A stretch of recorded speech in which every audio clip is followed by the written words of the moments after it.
بناتك كل واحده تمسك لك اوضه هيخلصوها لك في قيمه ساعه. قالت لك ايه؟ شايف طب والله انا قاعده هنا ما نازله تحت غير لما شقتي تتعمل. قلت طب خلاص يا طنط خلي بالك بقى من عيال ابنك.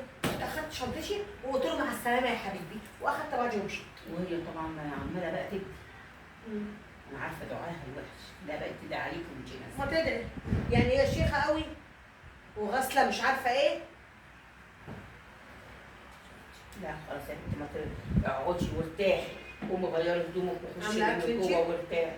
لا بصي صراحه ربنا انا ايه ما كنتش لسه عامله حاجه يعني، بس في جوه فرخه مطلعاها. هتطبخي فراخ؟ اعمليها لنا. هو انت مين كان هيعملها لك لو انا ما جيتش؟ معلش بقى بس انت ليه بقول لك جايه مهدوده وطالع عيني في الشقه. والله عليها بس حبه ملوخيه وانا حابه اقوم اعمل الرز.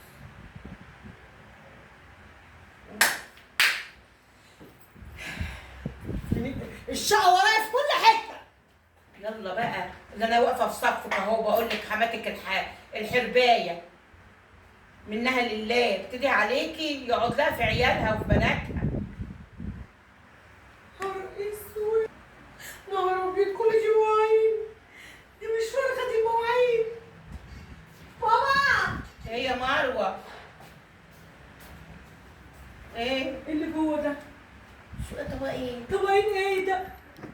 ده مواعين اسبوع. لا ما ولو ايه الحنيه اللي نزلت عليكم يا حبيبتي يا بنتي وبيعملوا فيكي كده ليه؟ معلش اصل خالتك كانت عندي امبارح وبعدين يعني بيني وبينك انت عارفه ان خالتك دي اكبر مني كمان فمش معقول تخليها تقوم تغسل المواعين وتعمل حاجه. يعني انا اجي جايه القدر. قلت النهارده على رواقه كده براحتي بقى لما بقدر اقوم اعمل انما الحمد لله ربنا ما قطعش بيا ورزقني بيكي. اهو انت مش كنت بتقولي لحماتك وخلي بنتك تيجي تعمل لي. طيب ما انا برضه اذا انت تيجي تعملي لي امال ايه؟ انت حبيبتي قومي يا حبيبتي واقعدي عندي. انا عندك اعمل ايه؟ اقعدي. لا انا بقول لك ايه؟ سيبي الفرخه حبيبتي عشان ما تعبكيش وهبعت اجيب لك حاجه جاهزه لو عايزه. اجيب لك كفته ولا حاجه تاكلي انت بسيط.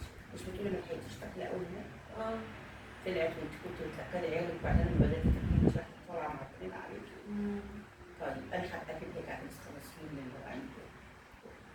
حطي الفرخه في ميه بملح كده وليمون وانا هبقى مولع عليها ما تفتحيش شويه. ايه يا بنت مين مالك؟ المروءه يا مش ورايا الله يرحمك يابا. ولا مرتاحه مع حما ولا مرتاحه مع جوز يا ولا بنت مرتاحه مالك؟ مع ام. انت قلتي الكلمه الحكمه. ايه بنتك تخدمك لحماتك. طب ما انت بنتي لازم تخدميني. ولا بنتك ترحميني. يا اختي انا كنت بخلفها عشان توجع دماغي.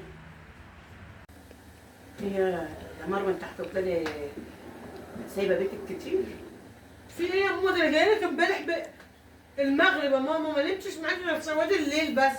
حبيبتي المغرب جيتي وقلتي ما لحقتيش تاكلي هناك وقمتي عايزه اكل حتى الفرخه ما رضيتيش تعمليها وقلتي لي اغسل المواعين بالعافيه غسلتها وخليتيني ابعت اجيب لك كفته مشويه واجيب لك اكل جاهز. عشان غسله لك كم مواعين ياما زي ما يكون قلبك حاسس ان انا جايه غضبانه فمكومه لي المواعين مواعين. وبعدين انا كمان متعوده الصبح اقوم وحدتين بقسماط على حبه شاي بلبن ابل فيهم ما يعجبكيش الكلام ده. هاتي جبنه تركي جبنه، هاتي جبنه بيضه جبنه، عايزه قهوه باللبن وعملنا. ما اقدرش على كده كل يوم انا. هو انت ماما بتعديهم عليا؟ لا مش ده بعيد هو ده عليك. الفطار الطبيعي بتاع البني ادمين عادي. هو ده الفطار الجبنه. هو انا طلبت منك تفطري لي كفته مشويه وانا طلبت منك تغديني ديك رومي. حبيبتي افطري لوحدي انا بقسماط وشاي لا. ده افطري وانا لوحدي. لا انا شايفه بقى ان انت تروحي لجوزك احسن وانا اتصل بيه حبيبتي هصالحه. هصالحيه؟ هصالحه بعد اللي عملوا فيا تصالحيه؟ معلش المسامح كريم لا انا مش بسامح. لا معلش انا حتى لو جابوا لي جورج قرداحي مش هتصالح. لا انا قاعده في بيت ابويا. انا كمان هكلم الوليه محاماتك دي وهقول لها معلش حقك عليا ولو عايزه ابعت لك حد ينظف لك الشقه على حسابي هبعت لها حد ينظف لها الشقه. كل ده عشان جبت لي جبنه تركي وجبنه بيضه؟ لا ما انا شايفه اصل دي البشاير بعد كده. يعني ايه بشاير ياما؟ بعد كده هتجر يا بنتي انا معاشي على قدي بعد كده هتجر. هو انا ما انت- اقدرش. هو انت مش مخلفاني ولا انت مرات ابويا؟ انا مخلفاك. بقول لك اعترفي بالصراحه، وانت امي. امك، بس امك انا سطرتك في بيت راجل خلاص. مش كل قصدك شويه تعملي رميتيني، حكايه قصدك وتجيلي. رميتيني في بيت راجل مش سطرتيني.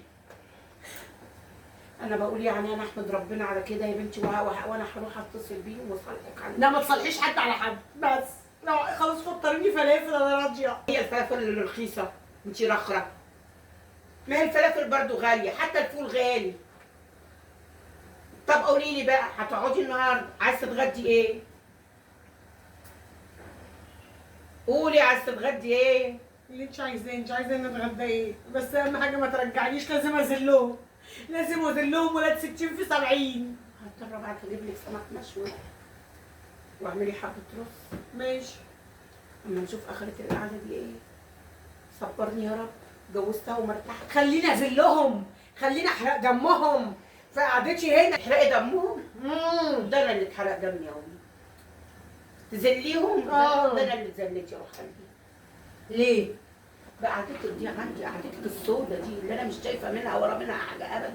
ده انت دلوقتي هتقومي تقعدي تتمرغي في السرير وتاخدي في ايدك الموبايل وناوليني يا ماما حبه ميه، ناوليني يا ماما ما فيش عندك عصير يا ماما ما فيش. مش هقول لك، انا هقوم اعمل هخدم نفسي بنفسي. طب يا ريت اما نشوف. هخدم نفسي بنفسي. انا عندي استعداد تقعدي لك اسبوع حتى معايا كانه في مصيف، بس تريحيني. اعمل ايه؟ تريحيني ايه ازاي بقى؟ ان انا بقى اشوف الراحه كده بقى كاني في مصيف كده، وانت بقى تعملي الاكل وتغسلي المواعين وتروقي البيت، تغيري الهدوم، تدوري الغساله، يعني تشيلي لي البيت شيلي.